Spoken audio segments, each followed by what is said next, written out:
Want some masks? Well, I've got good news for you. Because for just $5, you could be entered to win masks from my collection. That's right, all $5 and higher patrons are now entered to win a monthly giveaway. That means once a month, I'm drawing a random name out of my patrons, and you guys are walking away with a free mask. Could be Slipknot, could be Myers, could be anything that's in the House of Masks. So go sign up today, support the House of Masks, and automatically be entered to win a free mask. New winner drawn on the 1st of the month, every month.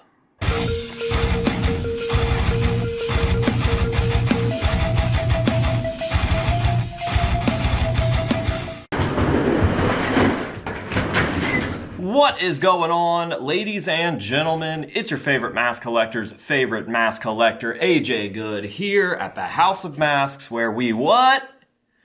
That's right, we unbox and review cool stuff almost, that's right, every single day. But guess what? Not today. Today we are not unboxing anything, and we are not reviewing anything. Today's video is more of a flex. That's right, I have been waiting to receive a few masks back from my buddies over at Paleface & Co., specifically Mr. Mike Covert, the mask wizard himself, and I have received all of them back. And when I say all of them, I don't just mean one, I don't just mean two, I don't just mean three, I don't just mean 4, 5, 6, or even 7. Oh my God, would you look at this big, beautiful pile of mini vamp goodness. Behold, AJ Good, king of the Vintage Distortions Unlimited Mini Vampire Mask. Hey King, you dropped this.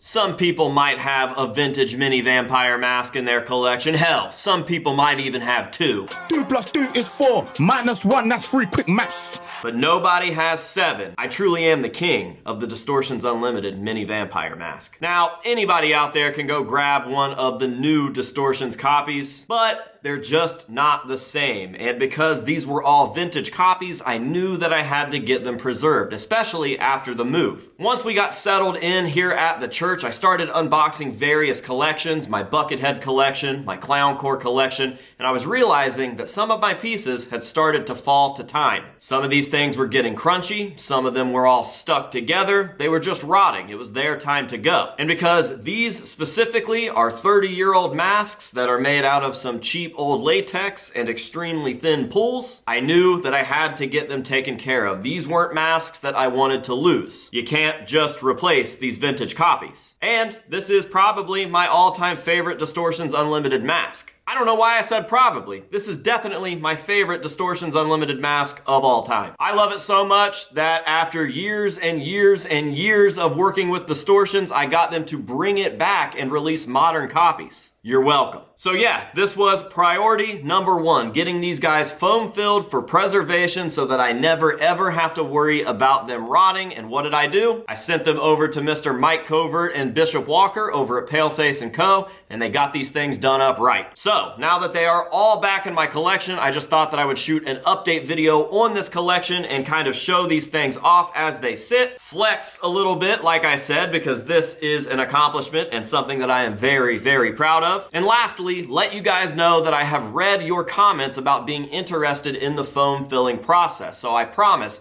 that as soon as I can track down another unconverted Forums Novelties Jester, we will shoot a video on the foam filling process and show you guys everything step by step, and that should make for a pretty cool video. Now, real quick, I want to give you guys a history lesson on the Distortions Unlimited Mini Vampire Mask, just to kind of let you guys know how I found out about the mask, what my affinity with the mask is, why the mask is well known and sought after, and why I have 7 foam-filled copies sitting on my desk right now. So, obviously, as I've mentioned a million times now, this is the Distortions Unlimited Mini Vampire, and these copies here specifically are vintage copies. They are not modern day copies. This mask is from 1990, so it is about to be 2026. This is from 1990. This is a 36-year-old mask. That is crazy. And as I mentioned, these were just real quick mass-produced pieces that came out through Distortions, so they weren't made in the highest quality. Very thin latex, probably pretty cheap latex, so the fact that any of these have survived 36 years is wild. But as you can tell, some of them were starting to go. This one is in the worst shape out of any of my copies, and you can kind of see some of the warpage and the rot starting there, so I had to get these foam filled because I did not want to lose them. These masks were made most famous by Mushroom Head. Murder Nickel of Mushroom Head, the bass player at the time,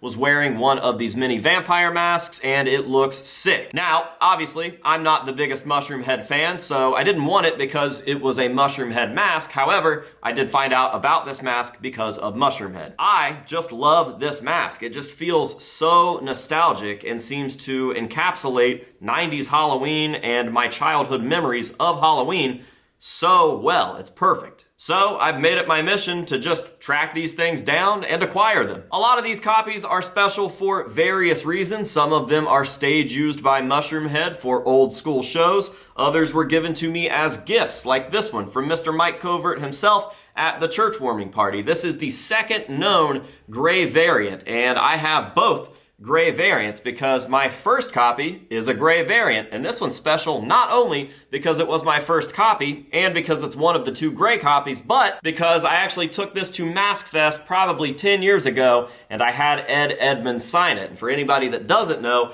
Ed Edmonds is the owner and operator of Distortions Unlimited. He is an absolute saint, and these are his creations. What's funny is, Ed doesn't even remember making this mask. I guarantee that Ed went in, probably whipped this thing up in like 20 minutes and had a vampire mask ready to roll for mass production, and that was that. Now, these things are incredibly rare. When I say that I have 7 copies, that's out of like maybe a dozen in the hands of collectors, but they were pretty sought after. People love these masks the same that I do, so I worked really closely for years and years with Distortions until we finally found the original mold, which we thought had been lost to China. China.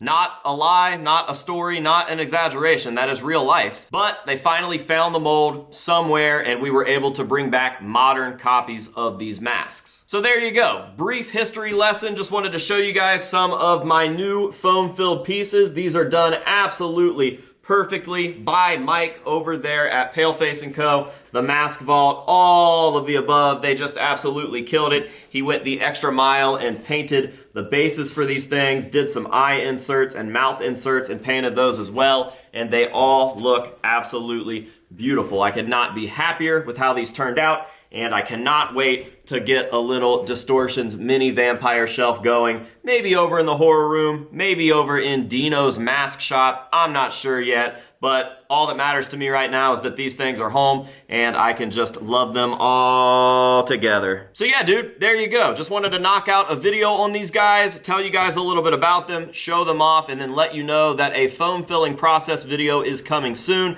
as long as I can find another unconverted Forums Novelties Jester mask. So if anybody out there has one that they want to sell me, let me know and we can work out a deal. I was like, bitch, that's a good deal.